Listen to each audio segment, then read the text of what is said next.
You don't just want a car. You want a sanctuary. Introducing the all-new Atheris sedan with whisper-quiet cabin technology and an interior designed around you. It's not just about getting to your destination. It's about arriving inspired. Atheris. Move beautifully. I didn't ask for an argument, counsel. I just told you my decision. The discovery. I'm not the attorney of record. Then why are you here? We've been told we have to actually hold you people in contempt so that they can withhold the payment for the job that you're not doing.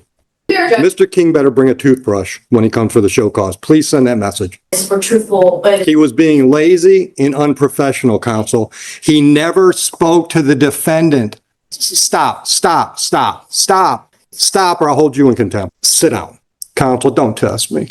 You're done speaking today. We've got quite the tension today, and it's not even between the defendant and the prosecution. Nope, this time the storm's brewing inside the defense camp. The defense's own counsel and their entire office are out here turning this hearing into a circus act. Missed filings, delays, excuses, everything's short of juggling flaming evidence folders. And the judge's patience is gone. You can see it on his face. He's about 2 eye rolls away from dropping a contempt charge buffet. What's wild is, this isn't just one bad lawyer, it's the entire defense office playing games. Are we watching a courtroom or a slow motion legal implosion? Let's go ahead and dive in. All right, appearances for People versus Littleton.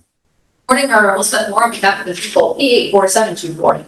good morning, Your Honor. Attorney Sahar Cross and Attorney Martin James Case, hearing on behalf of Mr. Littleton. Mr. Littleton, can you please introduce your All right, ladies, we ready to go? Yes, Judge, the people are ready to go, and I have a complaining witness who flew in from out of the country to be here today. All right, put her on the stand. Your Honor, I mean, Mr. Littleton, to refer the competency at this time, the defense counsel is adamant that Mr. Littleton is no way understanding the nature or the object of the proceeding and cannot.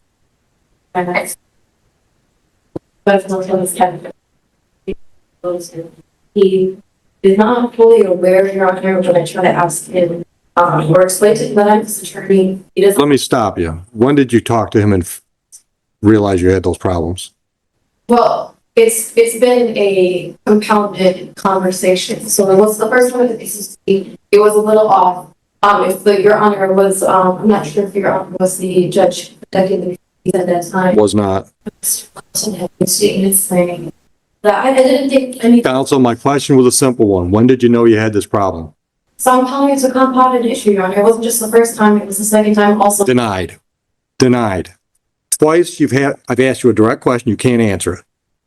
No, I asked you for a date. When did you know you had the problem? They flew somebody in from out of the country. If this was a problem you could have told them about a week ago, we could have avoided that. So we'll go ahead with the exam. You can do whatever you want. You can build whatever your record is. We're going to use the witnesses that are here today. I didn't ask for an argument, counsel. I just told you my decision. Going to be completely, I think we should be ready and what can we do, Mr. Littleton, have no opportunity to review the discovery. I'm not the attorney of record. Then why are you here? Who's the attorney of record?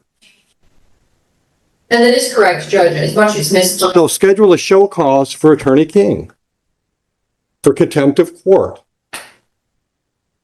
Would somebody like to explain to me why the attorney of record is not here for a scheduled exam? What is understanding when it's a different matter that he's explaining to us because I was going to come here anyway, and because Mr. Littleton was going to refer to competence. No, he wasn't. No, he wasn't. You were going to ask for that. The court, the statute requires that the court at least consider the referral to competency at this point in time juncture. I understand that there has been a delay in the complaints from out of the country. However, the statute is very clear. And if Mr. Littleton cannot assist rationally, cannot comprehend what is actually happening, actually he cannot move forward. And I think the court has an obligation to consider. Well, here's what I consider. Here's what I consider. Your office is continuing to do this to the court docket with attorneys that are scheduled that don't show, don't call, just ghost us. We've got attorneys that show up the day of the exam having never spoken to their defendant repeatedly, day in, day out. Every Wednesday we have the same thing. Your office is disrespecting the Wayne County bench. Is that clear?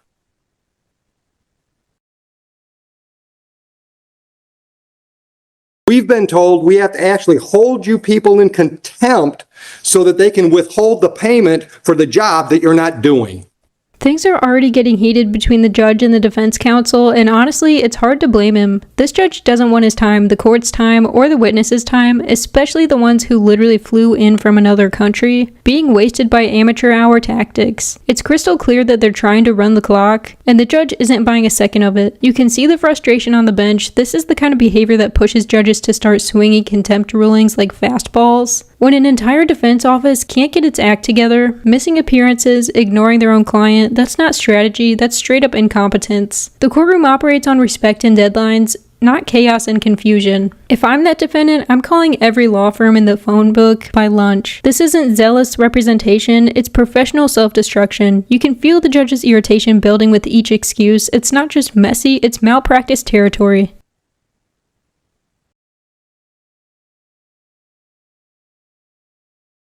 Would you like to say anything? Judge, I just asked for an opportunity to make a fair record, if I may. Go ahead. So first of all, I would like to note that this is my first time actually working with Ms. Barrage. This is not, I believe, her choice. I believe she was sent here by Mr. King. Oh, it sounds like they threw her to the wolves. I just want to acknowledge that. I don't think that this is a problem for me. No, she's just lucky enough to be the one I yell at. Yeah. Judge, I contacted Mr. King. I called NDS last week, contacted them specifically so that I could figure out ahead of the PCC who the defense attorney was. I found out that it was Mr. King. I contacted Mr. King. I got a hold of him that day. It was the day before the probable cause conference. I let him know that I was personally sending him the digital discovery so that he could review it. I indicated that there may be some competency concerns, and I asked if he would let me know if he would be referring for competency. I also let him know that I spoke to the out of the country complaining witness, confirmed that the next 4 to 6 Wednesdays her free in her schedule, and let him know that we would be flying her in, and told Mr. King that I would make any of those days work, but that if we scheduled an exam for her to be flown into the country, and Judge, this is very important, this happened at the airport, so flown into the airport, that she was sexually assaulted in, that if that happened, and if she came here, we were holding this exam, because I was not going to have the victim come all the way back here, only to be told that there was an adjournment request, or have him be referred for competency. I asked Mr. King that. I did feel at the time like he was dismissing me, but I also recognized it was pre-PCC. The PCC happened. I appeared early. I was not present when the actual date was set. It was set for 7 days out. We did everything that we could to get the victim here. I had the officer in charge meet her where her plane landed at the actual gate to get her from the gate through the airport. Again, she was sexually assaulted into her hotel to keep her calm because she's been extremely traumatized as a result of this. Prior to this, after all the arrangements were made, I started calling Mr. King 48 hours before the victim needed to leave to come here, just to confirm that he was not planning on asking for an adjournment for discovery, to confirm that he was not planning on referring the defendant for competency. He refused to call me back, refused to answer my text. I got a call from him this morning at 8:30. It was the first time he has spoken to me since pre-PCC last week. And that is when he told me that he had not spoken to his client, that other members of his team had fortunately stepped in to speak to his client for him, and that they were concerned about his competency, and that he wasn't sure if the defendant would be able to sit through with this hearing today. This is totally unconscionable. Which I told Mr. King that we would address the, because to be fair, Judge, Mr. King better bring a toothbrush when he comes for the show cause. Please send that message. Clear? Counsel? Clear? Answer my question. Clear? Make sure he brings a toothbrush when he comes for his show cause. Thank you. if I may, Judge, I recognize I have no actual power to object to a competency referral. And I recognize that. But the way that this was handled, it is one thing to inconvenience me, and I have a lot of respect for the Neighborhood Defender Services. There are several of them here at this courthouse that I have so much respect for. Me too. But how this was handled was completely inappropriate, and I told Mr. King that until there was an actual issue in court, we were here, we were ready to go, and I I'm at a loss, Judge, because ethically as a prosecutor, I know that I cannot push to proceed when there is a genuine referral for competency. I don't want to compromise my ethics, but this is extremely difficult for the position that we are in. And the reason we're in this position is because of Mr. King. The wild part, the state did everything right. They confirmed the date, reached out to the attorney of record multiple times, and documented every detail down to the minute. And yet, come hearing day, the defense is suddenly MIA, like they collectively decided the rules didn't apply today. This isn't miscommunication, it's arrogance dressed up as confusion. The real victims here literally are the witnesses and the person who had to travel internationally just to watch this clown show unfold. The disrespect runs deep, not just towards the court, but towards the justice itself. You can almost see the judge hit that mental switch, enough is enough. This is where patience meets the gavel, and the gavel always wins. The courtroom isn't a playground, and the judge is about to make that very clear. Honestly, if this is the hill the defense wants to die on, it's made up entirely of contempt citations. If I may, Your Honor. Yeah. Go ahead. Well, thank you, prosecutor, for the procedural history, and I can't speak to the conversations that the prosecutor had with Mr. King directly. However, I will remind or just say that at the times and moments that Mr. King was stating that he did not intend to refer to competency until after buying over, that those were true statements, and it wasn't until understanding the actual, and not to get into privileged communications and client confidential conversations that we've had, that even at this preliminary examination, even if it is probable cause, and even though he's told the prosecutor that we don't intend to refer to competency until later, it was clear that Mr. Littleton has an issue understanding the order, nature, and proceedings, as well as not being able to assist rationally in his defense. So it's not to say that Mr. King wasn't being honest or truthful, but He was being lazy and unprofessional, counsel. He never spoke to the defendant. Your Honor, Unless she's lying to me, King told her he'd never met with Mr. Littleton. Other people from his office had. I wasn't part of that conversation. I can't speak to them. I'm not Then I'm going to take her at her word. lying.